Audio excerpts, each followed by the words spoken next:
대학 졸업 후 여러 일들로 인해 집에서 잠시 쉬고 있던 어느 날, 어릴 적 한 동네에 살았던 정숙 누나에게 카톡이 왔다. 오랜만에 연락이 반갑기도 하고 궁금한 마음에 가장 먼저 프로필 사진을 확인했는데 세월이 흘렀지만 그녀는 여전히 기대 이상의 외모를 유지하고 있었다. 그렇게 우리는 자연스럽게 연락을 주고받기 시작했고 점차 가까운 사이가 되었다. 며칠 뒤 드디어 얼굴을 보자는 이야기가 나왔다. 그녀가 커피를 좋아하냐고 물어보기에 나는 당연히 좋아한다고 대답했고 교대역에서 만나자고 했다. 약속한 날이 되어 교대역 12번 출구에서 그녀를 기다렸는데 정숙이 날 만나자마자 다짜고짜 중요한 할 말이 있다고 했다. 처음엔 순간적으로 혹시 오늘 나한테 고백하려는 건가? 라는 생각이 스쳤다. 당일 썸각이 잡히는 느낌이랄까? 하지만 10년 만에 얼굴을 보는 거고 며칠 뒤면 발렌타인데이도 다가오고 있었으니 그날 고백할 리는 없다고 생각했다. 순간 다단계구나라는 직감이 들었지만 어릴 적 내가 너무 좋아했던 첫사랑이었던 만큼 대놓고 그 얘기를 꺼내기 어려웠다. 정숙을 오랜만에 보았지만 여전히 나의 기대를 넘는 외모를 지니고 있었다. 세월이 흘렀음에도 불구하고 그녀는 여전히 눈에 띄는 미모를 자랑했다.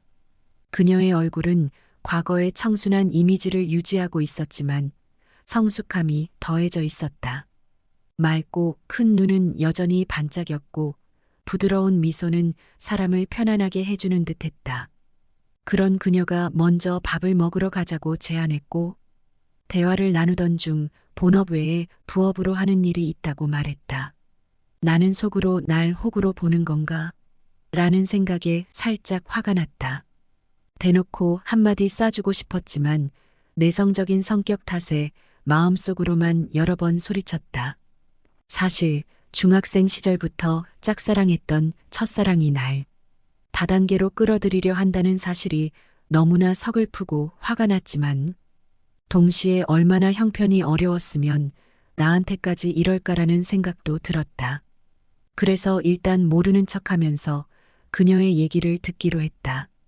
그런데 웃긴 건 며칠 전에 친구가 들려줬던 다단계 이야기가 그녀가 하는 말과 너무나도 똑같다는 거였다. 그녀는 곧바로 회사가 근처에 있다며 같이 가보자고 했다. 그 후 술 한잔하러 가자고 하기에 나는 내키진 않았지만 따라가기로 했다. 회사에 도착하니 1층부터 사람들이 꽉 차 있었다. 다단계 회사에서 흔히 볼 수 있는 광경이었지만 나는 그냥 속으로 한숨을 내쉬며 대화를 이어갔다. 정숙은 우리 회사는 합법적인 사업을 하고 있다며 다단계가 나쁜 게 아니라는 얘기를 계속했다.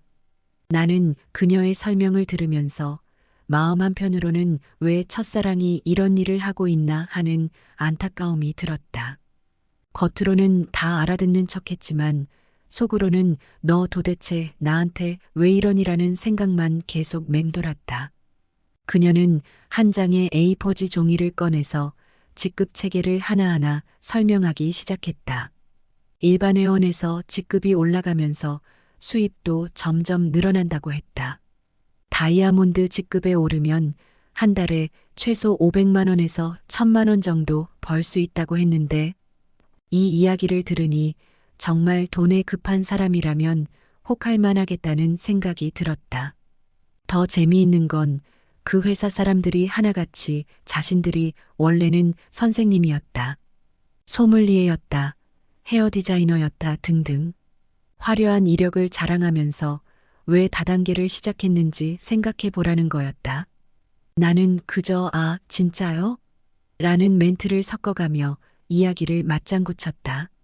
이 시간이 빨리 끝나길 바라는 마음에 수긍하는 척을 했고 그녀는 내가 관심이 있는 것 같다고 생각했는지 어떻게 해서 수입이 들어오는지 구체적으로 설명해 주겠다고 했다. 나는 평소 면전에서 거절을 잘 못하는 성격이라 어쩔 수 없이 알겠다고 대답했고 그렇게 3시간에 걸친 세뇌 교육이 마침내 끝났다. 두 번째로 만난 날 정숙은 첫 만남 때와는 완전히 다른 분위기로 나타났다.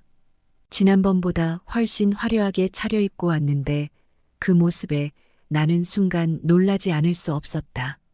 마치 날 완전히 매료시키려는 듯한 의도가 느껴졌다. 흰 블라우스 아래에는 타이트한 검정색 스커트를 매치해 허리선을 강조하며 우아하면서도 도발적인 분위기를 자아냈다. 정숙은 이번에도 여전히 날 다정하게 맞이했지만 말투는 더 적극적이고 확신에 차 있었다.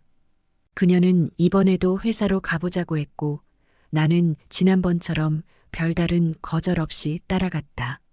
회사로 가는 길에도 끊임없이 성공 사례와 다단계의 장점들을 열정적으로 설명했다. 이때 나는 그녀가 나를 설득하기 위해 얼마나 공을 들이고 있는지, 그리고 그 뒤에 숨겨진 절박함을 느낄 수 있었다. 그날 저녁 정숙 누나와 치맥 한잔하며 오랜만에 이런저런 이야기를 나누게 되었다. 누나는 처음엔 밝게 웃으며 이런저런 이야기를 꺼냈지만 시간이 지나면서 조금씩 진지한 얘기를 하기 시작했다. 술 기운이 조금씩 올라오자 누나는 이혼 후 홀로 아이를 키우며 지내는 삶의 고단함과 외로움을 털어놓았다. 그녀의 얼굴에는 지친 기색이 역력했다. 상철아, 혼자 아이를 키운다는 게 생각보다 정말 힘들더라. 신랑이 사업을 잘못해서 모든 걸 잃었을 때 난 그래도 내 가정이 있으니 괜찮을 거라고 생각했어. 그런데 결국 다 무너지고 말았지. 혼자가 된 후엔 더 외롭고 힘들었어. 그녀는 점점 목소리가 떨리며 눈가에 눈물이 맺히기 시작했다. 아이 앞에선 강한 척하려고 해도 밤이 되면 무너져 내리는 날들이 많았어. 그 누구에게도 이 이야기를 할 수 없었고 정말 막막하더라. 그런데 상철이 너랑 이렇게 만나고 이야기하니 오랜만에 누군가가 내 말을 들어주는 것 같아서 참 위로가 된다. 그 순간 나는 정숙 누나가 그동안 얼마나 외로웠는지 또 그 고통을 누구에게도 털어놓지 못하고 혼자 짊어져 왔는지 느낄 수 있었다. 그녀가 짓던 씩씩한 미소 뒤에 숨어있던 깊은 상처가 내게 그대로 전해졌다. 나는 조용히 그녀의 이야기를 들어주며 위로의 말을 건넸다. 누나, 정말 고생 많았어요. 혼자서 그 모든 걸 감당하다니. 누나가 얼마나 힘들었는지 이제야 알겠네요. 그녀는 내 말을 듣고 울음을 참으려 애쓰며 말했다. 상철아, 고마워. 너라도 이렇게 들어줘서 마음이 한결 나아지는 것 같아. 그 순간 우리는 서로의 외로움을 느끼며 자연스럽게 가까워졌다. 마음속 깊은 곳에서 서로를 이해하고 오래된 인연이 다시금 이어지는 듯한 느낌이었다. 그리고 다단계 사무실까지 데려간 게 너무 미안하다고 하며 진심으로 사과했다. 나는 이미 다 알고 있었지만 누나가 곤란해질까봐 아무 말도 하지 않았다고 솔직하게 털어놓았다. 그 말을 듣고 누나는 나를 보며 감동한 듯한 표정을 지었다. 술집을 나와 그녀에게 조심히 집에 들어가라고 했더니 지하철도 끊겼고 집까지 가는 택시비가 많이 나올 거라면서 차라리 자기 집에 가서 한 잔 더 하다 자고 가라는 거였다. 순간 당황스러웠지만 혹시 무슨 일이 벌어질지 모를 상황이었기에 정중히 거절했다. 그런데 갑자기 정숙 누나가 내 팔짱을 끼더니 혼자 집에 가기 무섭다며 발에다 달라고 했다. 그 순간부터 내 머릿속은 복잡해지기 시작했다. 결국 나는 그녀를 집까지 바래다 주었고 예상치 못하게 그녀의 집에서 하룻밤 신세를 지게 되었다. 나도 이런 상황이 처음이었고 무엇을 어떻게 해야 할지 몰랐다. 우리는 늦은 밤까지 웃고 떠들며 즐거운 시간을 보냈다. 누나는 술에 취해 나에게 집까지 바래다 달라고 했고 나는 그녀를 집까지 데려다 주었다. 그날 우리는 한 침대에 나란히 누웠지만 서로의 마음을 확인하고 조심스럽게 관계를 이어갔다. 그렇게 시간이 흐르고 우리는 연인 사이로 발전했다. 8살 연상의 정숙 누나는 나의 첫사랑이었고 지금까지도 우리는 잘 만나고 있다. 그녀와 관계가 점점 가까워지면서 나는 그녀가 하는 일에 대해 자연스럽게 더 알게 되었다. 처음엔 그냥 넘어갈 수 있었지만 어느 날 정숙이 우리 둘째 숙모에게까지 연락을 했다는 이야기를 들었을 때 나는 참을 수 없는 불쾌함이 밀려왔다. 하루는 저녁 식사 자리에서 이야기를 나누던 중 나는 물었다. 누나, 아직도 그 다단계 회사에서 일하고 있어?